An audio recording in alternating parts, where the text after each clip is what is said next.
And I do think that spatial transformation is another one of those type of technologies that will very much change the way businesses use it. These immersive experiences you can have by the ability to see your physical world, but to augment it with digital content and to actually interact with that content.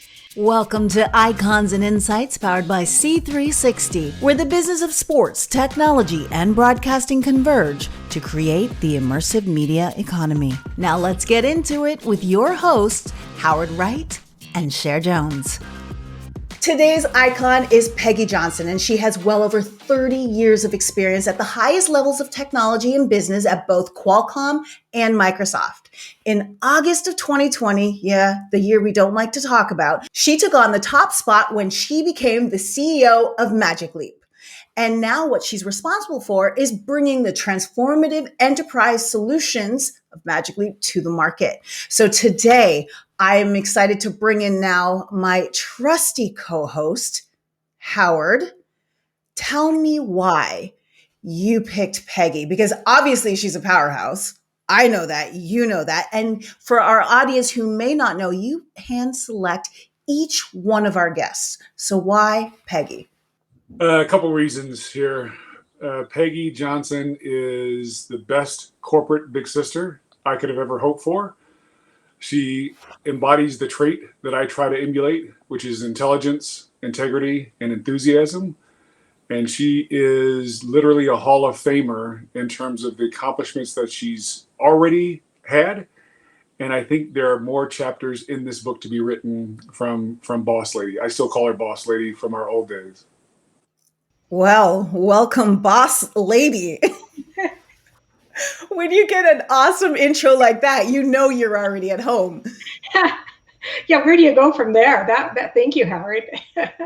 I wanted to dive right into, your recent move. And the one thing that we've noticed during COVID is as there's been different appointments and different opportunities, especially with women in leadership, the term glass cliff ad nauseum. It's like, I want to throw up in my mouth a little bit, but that's okay. For our listeners who may not have heard the term, glass cliff refers to the phenomenon of women in leadership roles who are more likely than men to be promoted to leadership roles during periods of crisis, aka COVID, or downturn, when their chances for failure is at their highest. But here's the thing, Peggy. We know that this was not a promotion. You decided you wanted this role and you actively pursued the opportunity. I want to get behind the thought process because you had a pretty good gig before you jumped into this one. What was it like to make such a dynamic shift and a bold move? Like, what made you do it? Well, Cher, first of all, thank you for having me. It's really great to be here with you and Howard today. I don't know if it was COVID, but I had long held the ambition to be a CEO. And then, the hours of COVID sort of give you some time to think a little bit. And also I'd listened to a podcast recently. It was Valerie Jarrett on Michelle Obama's podcast. And she said something about, we put our own glass ceilings above us. And that just really struck me. And I thought, that's what I'm doing. I want to be a CEO. Why not now? What am I waiting for? And so I started to look around a bit. And, I have to say, I had one of the best jobs in the industry. We're running biz dev at Microsoft and working for Satya. I mean, what a wonderful spot to be in. And Satya is such an iconic leader. But, I felt like, if not now, when? And I have to, give kudos to Valerie Jarrett for pushing me a bit in that podcast. And so as I looked around, I knew it had to be something that I would be passionate about. And I found a few things that were interesting, but that didn't really, Jonas Salk said something a long time ago that struck me. He said, do what makes your heart leap. And nothing had come along that made my heart leap. And here it was in the form of Magic Leap. And when I saw that Roni had stepped down as CEO, it was just about a year ago. And I very intentionally raised my hand and said, this is it. This is what I want to do. Because I knew augmented reality, which is the technology that Magic Leap uses for their head-mounted displays. We had used it, had developed it at Qualcomm in the form of Euphoria. And then obviously Microsoft had HoloLens, and now Magic Leap. And I was excited about it because it was a technology that I had had a chance to take a look at. I had actually visited the plant and seen the factory where they built it, and had a chance to take a look at the technology. So I knew it was solid. And I thought, this is it. This is the one. I'm jumping in. Glass ceiling or no, I'm jumping in. So, Peggy, you talk about Magic Leap and spatial computing. It's so much more than AR and VR or MR or XR. It is really transformed. And now that all of the network, the bandwidth, the devices, the pipes in the cloud are so much closer to us, you feel like this is the inflection point that the magic will happen in the combination of all these things that are converging right now?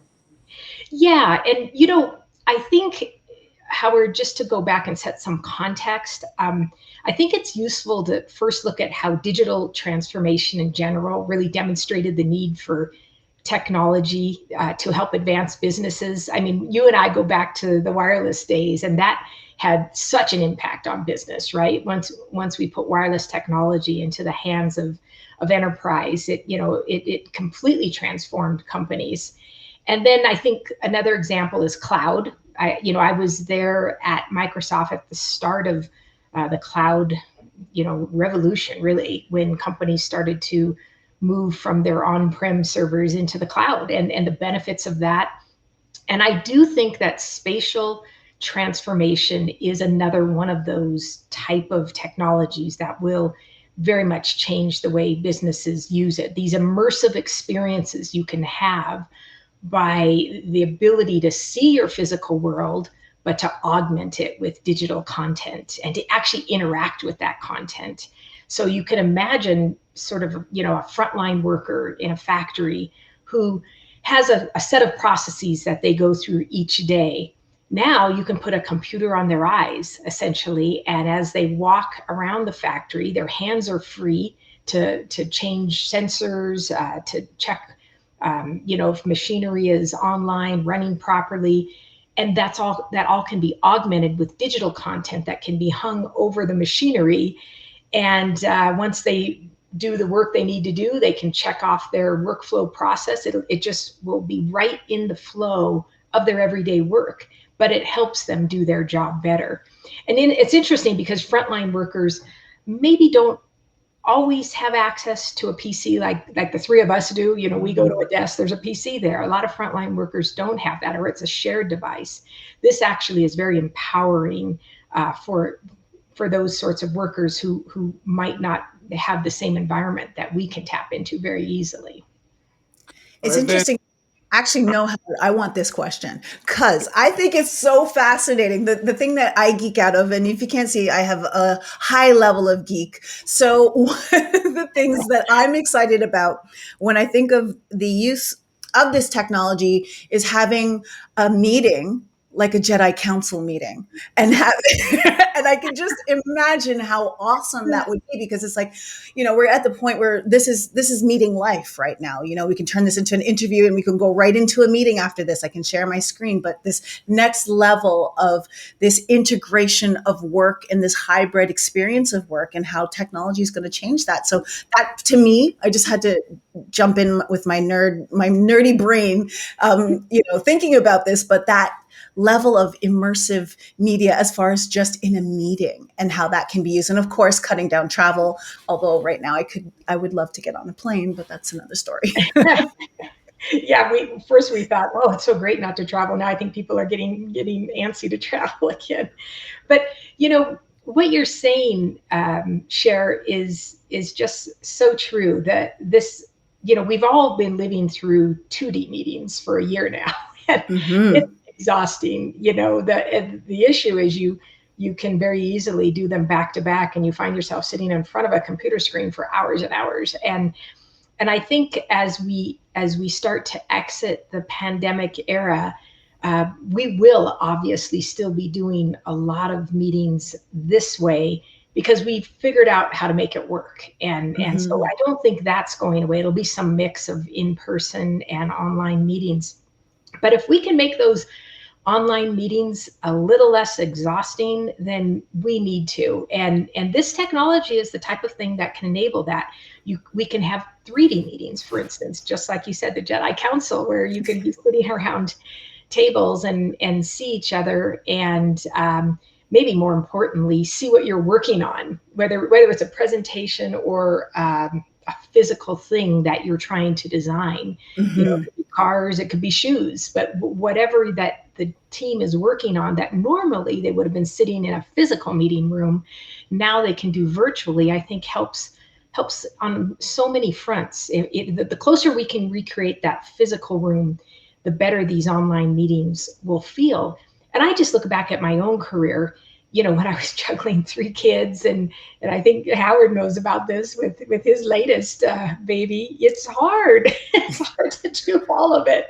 And if we could have the option to take some of our meetings in 3D at home versus traveling in to work, I think people are going to choose that option. It just helps everybody balance their lives a little bit more. And so, definitely, that is an outcome of this type of technology. Our meetings will get better and better online, and we'll be traveling less for sure.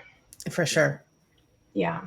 Can I talk about authentic leadership? It seems Yeah. like it's a newly coined phrase that folks are using in podcasts and books, but going back through 30 years of your career, especially back at Qualcomm days, I think of Irwin Jacobs, I think of Paul Jacobs, Steve Altman, and others who were your friends, mentors, and Paul was, your boss. Um, what does authentic leadership mean to you?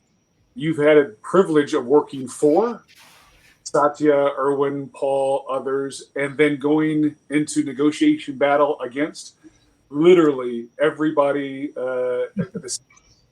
around the world in the telecommunications and media space.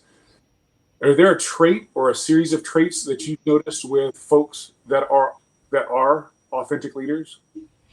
Absolutely. And just going back to the very beginning, as you said, at Qualcomm, I had the honor to work during the time Irwin Jacobs was CEO of Qualcomm, and then after that, Paul Jacobs. And I would say the things that I carried from both those gentlemen were just the sheer integrity. I mean, that word's been said a few times already this morning. That is just something that, you know, you look at leaders like that and you want to emulate that. The honesty, the way they approached their employees, it was always empathetic, and those are some things I think if I read a leadership book back then 30 years ago, it'd be all about, strong, independent minded leaders. And those, while those are good traits, I think there's many traits of leadership. And from those gentlemen, I think the integrity and the honesty of how they did business, how they operated the companies, how they interacted with the business community was my takeaway there. And then going on to Satya, he's probably one of the most empathetic leaders I've ever worked with. He's a listener, he's a learner, and it's, you really never stop learning. It's kind of a trite phrase, but you just don't. And I learned that from Satya, for, as he had spent many, many years at Microsoft as, member of the Microsoft team. And now as he was taking the reins as CEO, he had his own special brand of leadership that I try to emulate even in my own job, continuing to listen, understand situations, put yourself in others' shoes so you can view it, the problem or the business issue from their standpoint. And it's all about just trying to bring more empathy into your the way that you operate, whether it's with your employees, whether it's with someone you're negotiating with, just trying to understand them better. And everything, I think, runs better when you understand who is on the other side of the table and why they feel the way they do. So those are probably the ones that are my biggest takeaway from those gentlemen. Peggy, you remember the story? You guys were involved. You, Tony Thornley, Irwin, and Paul and Altman, and one of the partners that you were negotiating with. I won't say the partner or embarrassing them. Sent the fax. This is how long we're dating ourselves now. Yeah, we're dating ourselves, but go ahead. With all the negotiating points and the gives and the gets, and they sent the fax to Qualcomm as opposed to their law firm that they were working with. And would you mind sharing with folks what Irwin did when that fax came in? He said he didn't even look at it, and he said, "Rip it up." And there you have it, right? There you have it. It was a mistake. No one might have ever known that fax had come in to Qualcomm. And he just, someone said, "What should we do?" Almost like, "Here's the page of answers." And he just said, "Rip it up." And they did. And that definitely filters down through the organization. Everyone wants to be that. And those are the sort of standards that we saw above us, Howard, when we were there at Qualcomm looking up at the leaders, and to see behavior like that, that's what you want to emulate. And that's what we hope to emulate, even all, coming forward in our careers. But it was definitely a learning moment for all of us. So speaking of leadership, as a woman in STEM, being the first and the only was without a doubt a normal experience for you. You're prominent, experienced, and successful leader in tech with a huge mandate on your plate. But at the same time, there's this additional responsibility to open doors and create the change that you want to see. What does that change under your leadership look like? Well, first, I would say one of my very first managers was a woman, oddly, because I was in, a high tech field. And this is going back to a job I had when I was still in college. I worked for General Electric for a few years, and then a year or so outside of college before I started at Qualcomm. And I had the honor really to be working for an amazing woman, and she was such a role model for me. And the thing about her, she was quiet, and I saw myself in her. I'm very much an introvert and a quiet person, and here she was, a big leader at General Electric, and I felt like, how did she get there? And without changing, without being something she wasn't. And she really showed me, you really just need to be yourself, because you'll be your best when you're yourself. And so I really tried to emulate that. And I would say that is the advice I give to other women, young women coming up in the STEM fields. Just be yourself. I think for so long, women were told, here's the management 101 book. If you want to be a manager, read this, have these traits. And I'll tell you, if I read that book 30 years ago, and I wouldn't have had a lot of the traits, because I am not, super assertive and aggressive. And if that's the only thing that people were going to rate me on, then I was never going to be a manager, nor a good manager, according to that book. And so I feel like I became my best self, if you will, when I just accepted who I was and said, those are okay traits. Those are fine. Traits. They're additive to leadership. And it's okay to be good at building teams. That's a good thing. And, to have empathy in your leadership, that's a good thing. But a lot of those things weren't listed as strong leadership traits, when I was coming up. And I really try to share with other young women and young men too, who may struggle to live up to sort of the traditional strong leadership traits. You don't need that. Everybody should just be themselves, and that will produce really our best outcomes and our best work. For sure. And I was creeping on, because this is a good connection point, because I was creeping on your LinkedIn profile, and you said that there are two women in your life that inspired you to pursue engineering in this field of and go into STEM. Was that one of the women? No, but Oh, there's it more. was This is definitely exciting. an influencer. Actually, I named my daughter after that woman was named Emily, and our daughter is Emily, and so I get to think of her every day in the form of my daughter. She was very much a strong, female leader in my life. But the two women I was referring to on my LinkedIn page were um, a couple of women I just stumbled across. To tell you the truth, I was putting myself through college, and I had a job on campus, and I was basically delivering mail, and I walked over to the engineering department to deliver some mail. I was a business major, so I was not in STEM per se at the time. And it was a long, one of those linoleum, university grade floors. And I was walking down it, and there were two ladies behind the desk who heard me coming, and they could tell it was a woman. I had sandals on, and they could like tick, tick, tick, tick. They heard me coming down the hallway. And they said, when I got to the desk, they said, "Are you here to sign up? Are you here to learn about engineering?" And I was like, "Nope, just here to deliver the mail." And they just started talking to me, and they said, "Well, what do you know about engineering?" And I thought to myself, absolutely nothing. A couple of my dad's friends were engineers. I had no idea what they did. No one had ever even said to me, "What about engineering?" And Mm. so these ladies, said, "Do you like math and science?" And I said, "Well, as a matter of fact, I do. I love math and science."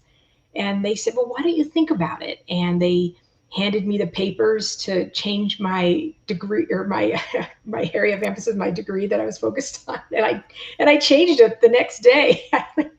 I can't believe these two ladies, just really just an accidental meeting, and turned in my papers, became an engineering major.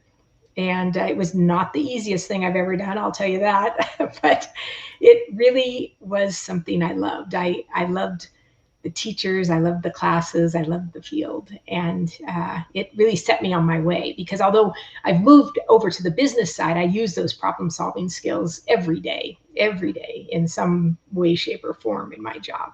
That is an awesome story. And clearly, ever since then, there was no accidental falls into this. You were very methodical with everything you've done since then. And you can see the lineup of your experience and how it's culminated into this point where it's all converging, it's all making sense. Well, thank you. It's interesting. When Howard and I worked at Qualcomm, wireless was our world. Everything was Mhm. about wireless. And I remember the first day that I met Satya, when I flew up there to interview with him, and he talked about cloud and how cloud was becoming, so important to businesses. And from a wireless perspective, we built the device, and the data went off somewhere, and that, we didn't care about it after that. We only cared about it was on the phone. And I hadn't given much thought to the cloud, essentially. Mhm. And so moving over to Microsoft opened up a whole new world of what technology could do for businesses. So it was super exciting and such a learning experience for 6 years.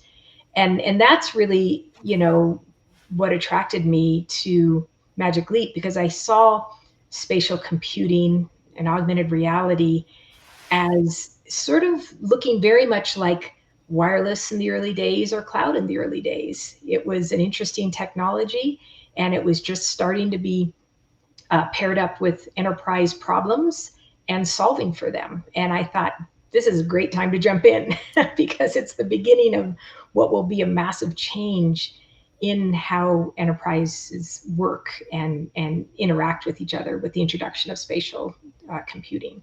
So Peggy, that's what I've been evangelizing, something that we call the immersive media economy, where you have all these enterprises, both sports, aerospace, defense, the broadcasters, the partners, the carriers, the modem guys, the cloud, and everybody doing the transport and the mech and the edge.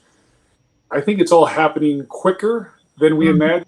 And now these different, discrete verticals, the particles are colliding faster together. And companies like ours, C360s, and certainly companies like Magically, stand to benefit and sit at the epicenter of what's going to happen. I think when we look back 5 years from now, 10 years from now, it's going to be profound in terms of proximity to a solution, add betting, add our regular fanaticism for sports, Mm-hmm. enterprise things. It feels like it's happening right now. That's probably another reason that I followed your lead and jumped from a safe multinational like Intel to join and lead a company like that we're doing right now. Question for you, couple. What was your best day of your professional life, and what was the worst day of your professional life? And you can't say your worst day was hiring me, because that's Paul, Paul's already going to say that one, so you can't mirror Paul's Wow. answer. You know, just going back, my best day, I think, was when it was kind of my worst day and my best day together, because I was on, I was at the breaking point. I was an engineer at Qualcomm. I thought, there's no way I can be what they want. I had just had my performance review. The list of things that they checked off that I did well was pretty short, because there was actually a box. There was a box, a list of things with box checks next to them, and those things were not what I was. And I thought, if that is the only way I'm ever going to be rated as an engineer, then engineering is not the field for me. And so I'm going to leave. And by the way, most of the women that I had graduated with had already left. They were just like, this is a tough place, and we don't feel comfortable here in these environments. It wasn't even just being the only woman in the room. It was just not being valued for what I brought to the table.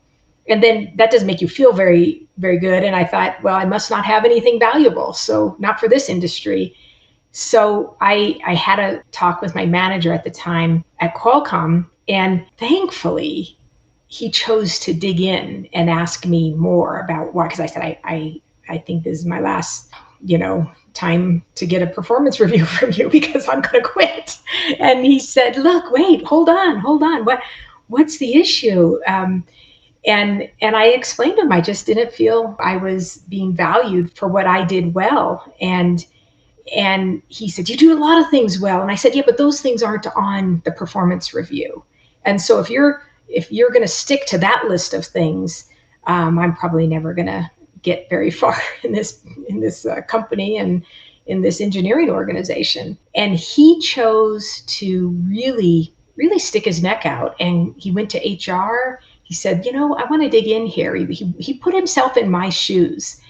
And basically, they revamped how they did performance reviews at Qualcomm. I mean, this is going back years and years before people, I think, thought a whole lot about things like that, and realized how important they were to people's careers, and basically changed it up and added other leadership qualities that were equally as important, but perhaps had been ignored as valuable on our ratings list.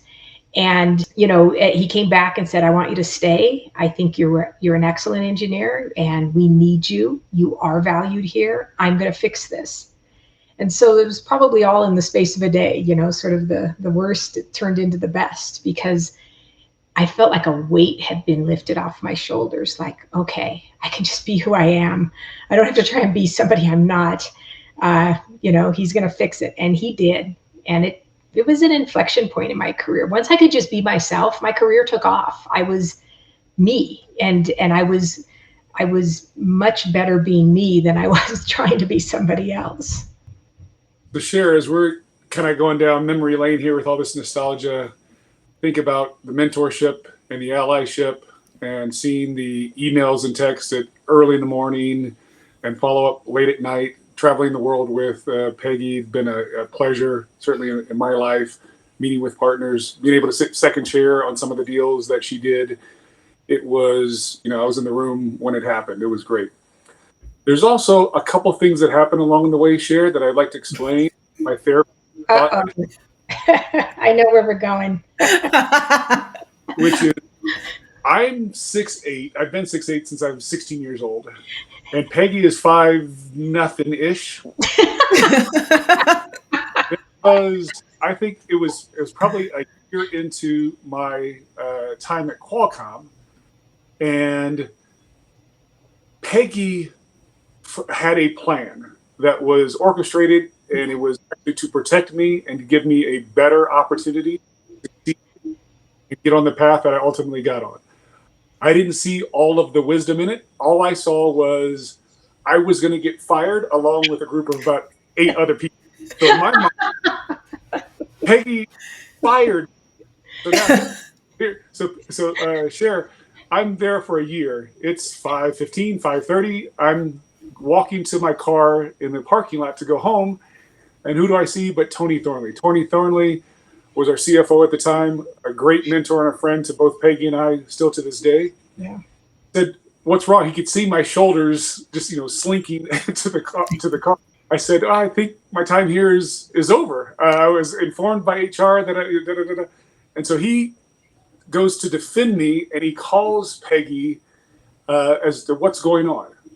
Now, again, Peggy had orchestrated something that not only protected me, but was going to advance my career. I didn't see it at the time. Eventually, I had to go apologize to Peggy for firing me because I didn't know the entire play. So that was one of the most unique, entertaining, and stressful periods of my life ever when Peggy fired me. I just remember Tony Thornley calling me, "Why are you firing Howard?" I'm like, "What? I'm not firing Howard." He's like, "Well, that's how he interpreted it." I was like, well, I think he interpreted it wrong. But So yes, Peggy, you apologized to me about all that, but no, that was the part that because Paul called me into his office the next day and fusses at me and says, "I want you to go and apologize to Peggy." And I kept saying, "Paul, I am the one that got." As we look back 20 years, hopefully as funny as folks are hearing it. But at the time, as I had just joined Qualcomm, Paul and Peggy took a chance on me. I had on my resume, okay, I have a degree from Stanford in qualitative economics, and I will work my ass off for you. I had no other work experience. They took a chance on me. I appreciate that risk. Hopefully I paid back some of that in my time and my effort. And I really do look back at our years at Qualcomm as that was Camelot. That was Paul and Mr. Thornley, and Altman and Vigil, even Sanjay. yeah. They're just fantastic. Matt Grob, fantastic time. And I felt like I got maybe my master's. I got my degree from Stanford, but I ended up getting a master's from and I thank you for many things, Peggy, but I also thank you for that story, which I've been waiting to share with you today. Well, the surprise was when all 6'8" of Howard shows up at my door and to apologize, and I'm like, "What? Apologize for what?" Anyways, it was funny, but I'll tell you, Howard, going back to that first day when you were interviewing, and you also had on your resume you played in the NBA, not inconsequential. That was pretty cool, and then you had gone to Europe and also continued to play basketball in the league there. And frankly, that's what interested me the most, that you could pick up and live in another country, surrounded by a different culture and thrive. And at the time, we were really expanding our international capabilities at Qualcomm. And we actually didn't have that many people who had international experience of any kind. And that was something that I thought, wow, we need a little bit of this, someone who can interact with different cultures, different people, understand, where others are coming from. And you had that. I could tell you had that. And it was definitely something that popped on your resume. And, then there was that little Stanford degree too. There was that. Yeah, that Stanford degree. One of those too. Well, Peggy, boss lady, we are appreciative of the time today. We know that you have way more important things to do than to share old stories with us. Folks can find you on LinkedIn and Facebook and Twitter And we are, very quietly still working with C360 and Magic Leap to try to develop some projects and initiatives together. So I hope next time you come on, we're able to announce those things. Sounds good, Howard. No And pressure. yeah, no pressure. Thanks, Cher. Thanks, Howard. It's been fun. It's a real honor to be here with you this morning. You've been listening to Icons and Insights powered by C360, where the business of technology, sports, media, and smart investors converge to create the ultimate fan experience. Thanks so much for watching or listening, and we'll see you on the next episode.